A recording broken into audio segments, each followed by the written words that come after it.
Salvador Seguí Rubiñals, conocido también por su sobrenombre del Noi del Sucre, el chico del azúcar. Era como Joaquín Maurín de Lérida, ciudad en la que vino al mundo el 23 de diciembre de 1890.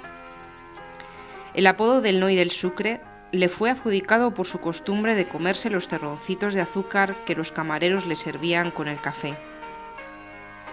De formación autodidacta, como la mayoría de los dirigentes y militantes cenetistas, Seguí fue, en todos los sentidos, un hombre excepcional, una personalidad humana y política fuera de serie. En él se unían, en síntesis admirable y única, la lucidez y el espíritu revolucionario, la ponderación más sobria y el más encendido idealismo, la vocación sindicalista y una visión universal del mundo y de la vida. Su valentía personal, rayana en la temeridad, constituía uno de los rasgos centrales de su carácter. En cierta ocasión puso término a la hostigación de un grupo de rivales y enemigos de su propia organización al proponer, en una habitación cerrada, apagar las luces y acabar la discusión a tiros, en plena oscuridad. Seguí era, según Buenacasa, alto, robusto, fuerte como un roble, muy simpático y francote. Suscitaba afecto, admiración y respeto en cuantos le trataban. Solo algunos pigmeos, ambiciosos o envidiosos, le detestaban. Cuando con su voz bien timbrada y viril se dirigía a las masas, su figura titánica ejercía un influjo mágico sobre ellas. No sería exagerado decir que en cierto modo era la encarnación mediterránea del superhombre de Nietzsche, filósofo que influyó en él durante algún tiempo. Organizador y hombre de acción más que pensador o teórico, Seguí escribió poco. Sus grandes servicios a la CNT los prestó en el campo de la oratoria, la estrategia y la organización, esferas en las que no tuvo rival. Seguía era de profesión pintor y militó en el movimiento obrero de Cataluña desde sus tiempos de aprendiz. Ideológicamente procedía del círculo de la Escuela Moderna de Ferrer Guardia, de quien era discípulo. A los 17 años fue encarcelado por primera vez por sus actividades dentro del Sindicato de Pintores de Barcelona. En julio de 1909 tuvo una actuación destacada en la campaña contra la guerra de Marruecos, recorriendo la comarca catalana. En 1910 asistió al Congreso Fundacional de la CNT, celebrado en el Palacio de Bellas Artes de Barcelona, aunque sin jugar en él un papel importante debido a su juventud. En diciembre de 1911 se trasladó a Marsella para tomar parte en un Congreso Obrero Internacional celebrado en esta ciudad. En 1915 fue elegido presidente del Sindicato de la Construcción de Barcelona, al frente del cual organizó en agosto del mismo año una huelga general que terminó con un éxito completo. En mayo de 1916 asistió al Pleno de Regionales de la CNT, celebrado en Valencia, donde, según Abad de Santillán, llamaron la atención sus intervenciones y su elocuencia. En julio de ese mismo año se trasladó a Zaragoza para entrevistarse, en unión de Ángel Pestaña y Ángel Lacorte, con Largo Caballero y Besteiro, con el objetivo de preparar las bases prácticas para una acción conjunta de la CNT y la UGT.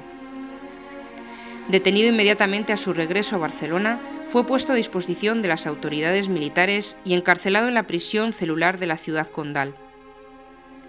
Recobrada la libertad, fue elegido secretario general de la CNT catalana.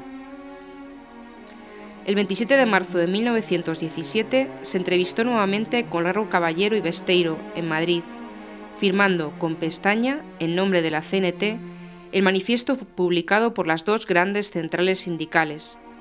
Seguí tomó parte muy activa en la preparación de la huelga de agosto de 1917. En el congreso celebrado por la Confederación Regional del Trabajo de Cataluña en Sants, Barcelona, del 28 de junio al 1 de julio de 1918, Seguí fue nombrado nuevamente secretario general de esa organización y pronunció el discurso de clausura, en el que dijo: Si no representamos una fuerza inmensa, Si no somos una agrupación potentísima por nuestra cohesión y por nuestra capacidad, seremos juguetes de la burguesía. Pero si nos superamos, si conquistamos nuestra capacidad y nos colocamos en condiciones de actuar de un modo enérgico, de hacer frente a todas las posibilidades de ataque, seremos respetados, atendidos y nos impondremos.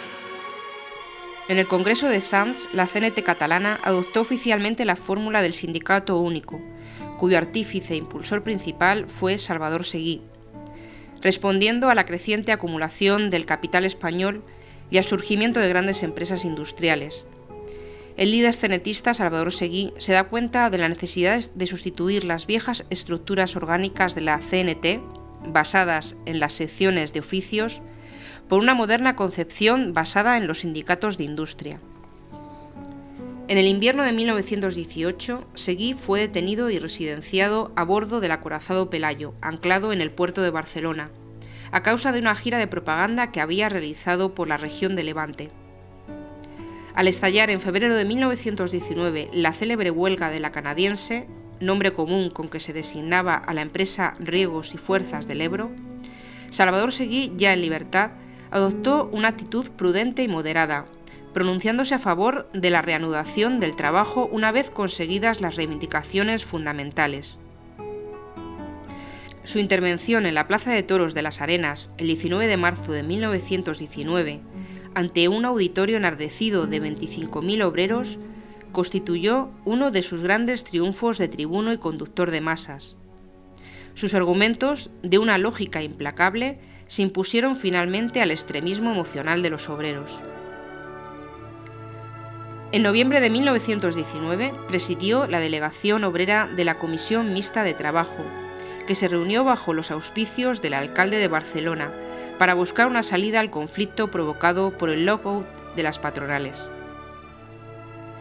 En el segundo congreso de la CNT, celebrado en el Teatro de la Comedia de Madrid en diciembre de 1919, Seguí fue, con Quintanilla y Pestaña, la figura más destacada entre los delegados. Al abordarse el problema de la Revolución Rusa y de las relaciones entre la CNT y la Comintern, Seguí adoptó una posición intermedia entre la de Quintanilla, contrario al ingreso, y la de los grupos prosoviéticos, declarándose partidario de que la Confederación se adhiriese provisionalmente a la Internacional Comunista, pero sin dejar por ello de consignar que ésta no encarnaba los ideales de sindicalismo antiautoritario de la CNT. Somos partidarios, por necesidad de la realidad, no en teoría, de entrar en la Tercera Internacional, porque esto va a avalar nuestra conducta en el llamamiento que la CNT va a hacer a las organizaciones sindicales del mundo para constituir la verdadera, la única y la genuina internacional de los trabajadores. Sostenemos que hay necesidad de incorporarnos a la Tercera Internacional circunstancialmente y que luego la Confederación Española convoque a todas las organizaciones sindicales del mundo para organizar definitivamente la verdadera internacional de los trabajadores. Tras la terminación del Congreso de la Comedia, Seguí siguió postulando la unión con la UGT, pero combatido por motivos formales por Quintanilla, se retiró por una temporada a Tarragona, donde trabajó en el campo. Al día siguiente del asesinato del abogado Francisco Layret, el 30 de noviembre de 1920, al que estuvo unido por una amistad entrañable, Seguí fue deportado al Castillo de la Mola, de las Baleares, donde permaneció un año junto con Luis Companys y otros republicanos y sindicalistas. Trasladado a la cárcel de Barcelona, fue puesto en libertad en abril de 1922, al restablecerse las garantías constitucionales. Poco después emprendió una gira de propaganda por Andalucía, hablando en 102 mítines y actos públicos. En junio de 1922 se trasladó a Zaragoza para asistir a la conferencia de la CNT, siendo nombrado secretario del Comité Nacional de esa organización. Al irrumpir en Barcelona la época del pistolerismo y de la lucha sangrienta entre las bandas del Sindicato Libre y los militantes confederales, condenó el uso del crimen político e hizo todo lo que estuvo en su mano para poner fin a los derramamientos de sangre. Pero Seguí, que se había convertido en el ídolo indiscutible de las masas obreras y contaba con la simpatía de la izquierda burguesa, era temido por las patronales y odiado a muerte por sus pistoleros a sueldo, que habían atentado ya 2 veces contra su vida, una en la calle de Mendizábal de Barcelona y otra en el pueblo de Catarroja. A principios de marzo de 1923, sus futuros asesinos le enviaron el siguiente anónimo: «Reunidos los elementos del Sindicato Libre, hemos acordado asesinarte a ti, a Pestaña y a Casanovas, entre otros. Esta vez no escaparéis ninguno, aunque debemos advertirte que el primero en caer serás tú». Sus verdugos cumplieron la cobarde amenaza. Al atardecer del 10 de marzo de 1923, el Noi del Sucre fue acribillado a balazos en la calle de la Cadena de Barcelona, cuando se dirigía a su domicilio, en compañía de su amigo y camarada Francisco Comás. El asesinato de Seguí fue deplorado por todos los españoles honrados, sin distinción de partidos e ideologías. El periódico La Correspondencia de España, poco sospechoso de profesar simpatía por las ideas de Seguí, escribió: «El Noi del Sucre, como se llamaba a Seguí, no incluyó jamás en sus predicaciones el derramamiento de sangre ni la violencia, y ello, unido a la firmeza de sus convicciones, basta para que, aun distantes de su credo político, lamentemos la sangrienta asechanza que le ha deparado el destino». Su muerte constituyó no solo un crimen alevoso, sino una tragedia para el futuro de la CNT, y quizá de España, pues solo un líder de su talla excepcional hubiera podido canalizar a la Confederación hacia un sindicalismo fecundo y sensato.